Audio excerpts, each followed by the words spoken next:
अस्सलाम वालेकुम। मैं मरियम और आप देख रहे हैं मरियम ऑफिशियल। आज मैं जिस टॉपिक पे बात करने जा रही हूँ वो बहुत अहम है और उसे बहुत ज़्यादा इग्नोर किया जाता है, और जिस तरह से उसको लिया जाना चाहिए बिल्कुल उसके ऑपोजिट डायरेक्शन में लिया जाता है, जिसकी वजह से हमारी सोसाइटी के बहुत सारे प्रॉब्लम्स हमारे उस वक्त सामने आते हैं जब हम उन्हें उन्हें कंट्रोल नहीं कर सकते। और वो प्रॉब्लम्स हमारे अपने घरों से, हमारे बच्चों से उठ रहे होते हैं, और वही सोसाइटी के मेंबर बनते हैं, वही जाके वो काम करते हैं जिनका हमें ख्याल ही नहीं होता। और वो टॉपिक है एडोलसेंस। एडोलसेंस क्या है? एडोलसेंस एक ऐसी एज है जिसमें बच्चे के अंदर पॉजिटिव या नेगेटिव आदत जब आ जाती हैं वो पूरी लाइफ में उसका पार्ट बन जाती हैं, उसकी पर्सनैलिटी का हिस्सा बन जाती हैं, और वो फिर या तो प्रोडक्टिव हो जाता है या फिर वो बहुत ज़्यादा नुकसान करता है। और हमारे सामने वो आदत तब आती हैं जिस वक्त वो बहुत मजबूत हो चुकी होती हैं और हम उसे उसके अंदर से निकाल नहीं सकते।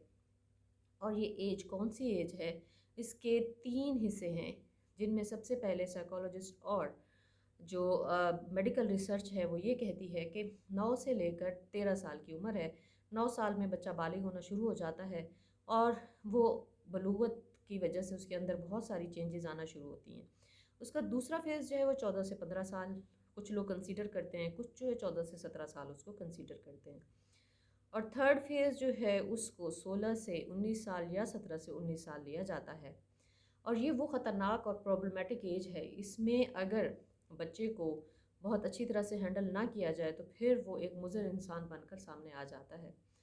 और ऐसा क्यों होता है? ऐसा इसलिए होता है क्योंकि वो बलूगत की तरफ आ रहा होता है, उस बलूगत की वजह से उसके अंदर ऐसी चेंजेस आती हैं और इतनी एनर्जी होती है, अगर उसको पॉजिटिव वे में ना इस्तेमाल किया जाए और उसको डील ना किया जाए, उसको ना समझा जाए,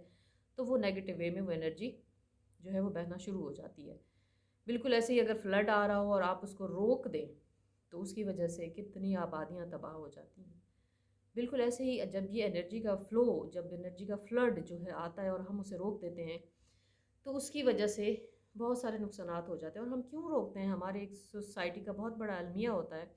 कि हम अपने बच्चे को, वो 40 साल का भी हो जाए तो हम बच्चा ही समझ रहे होते हैं, और हम उसको वैसे ही पैम्पर कर रहे होते हैं जैसे कि वो एक शीर-ख्वार बच्चा हो, जिसको अपना फीडर धोना ना आता हो, जिसको दूध पीना ना आता हो, जिसको अपना पैम्पर चेंज करना ना आता हो।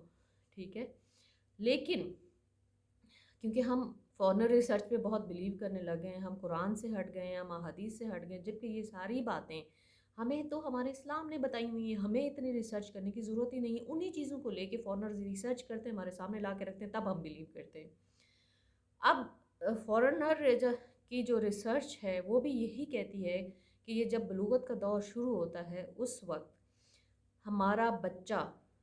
उसके अंदर बहुत सारी फिज़िकल और मेंटल चेंजेस आ रही होती हैं, जिसकी वजह से वो एक प्रोडक्टिव इंसान बन चुका होता है या बन रहा होता है।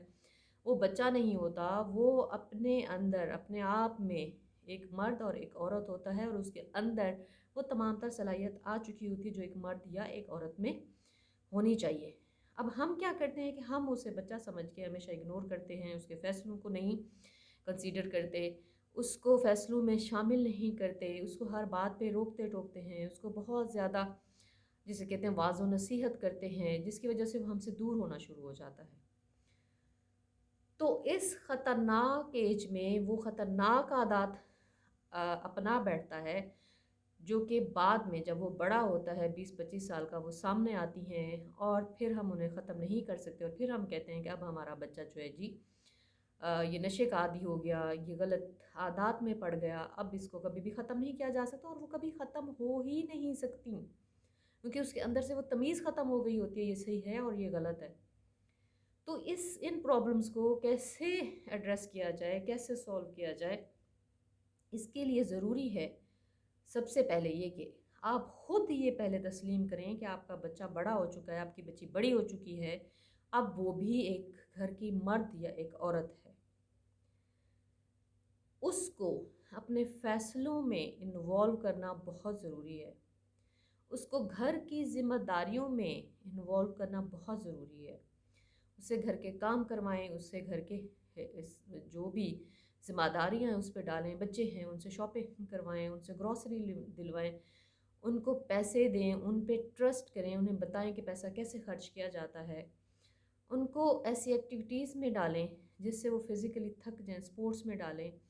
ان کے لیے ایسا ٹائم ٹیبل بنائیں کہ صبح سے لے کر شام تک وہ بزی رہیں اور ان کی انرجی نگیٹو ڈائریکشن میں نہ جائے،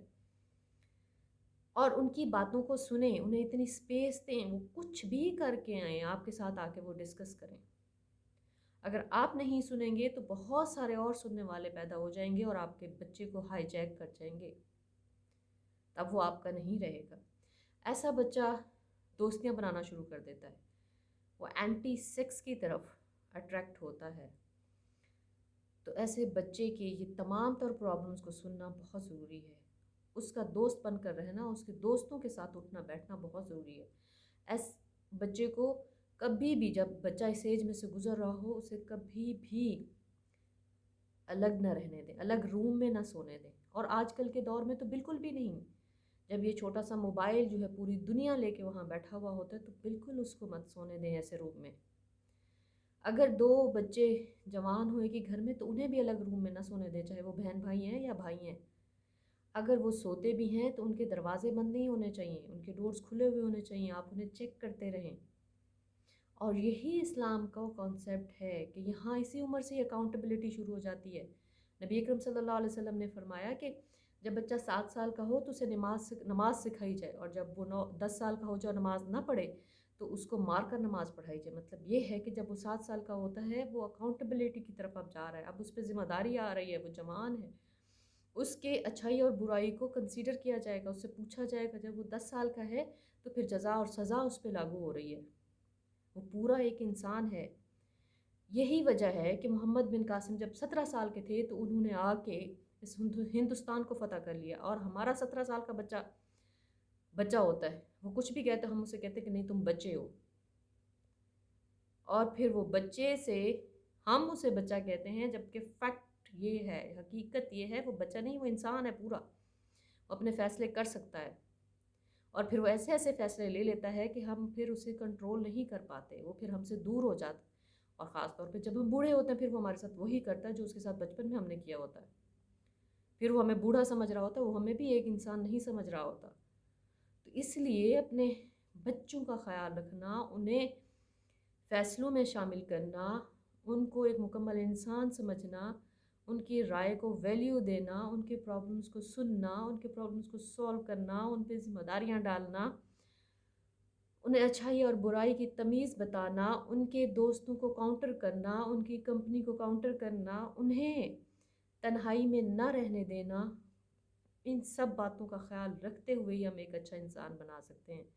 اور ہم بہت سارے نقصانات سے بچ سکتے ہیں۔ تو اس لیے اپنا خیال رکھیے، اپنی نسل، اپنے بچوں کا خیال رکھیے، اپنے شاگردوں کا خیال رکھیے، اپنے ارد گرد کے بچوں کا خیال رکھیے، اور نقصانات سے بچنے کی کوشش کیجیے، اور مجھے دیجیے اجازت۔ اللہ حافظ۔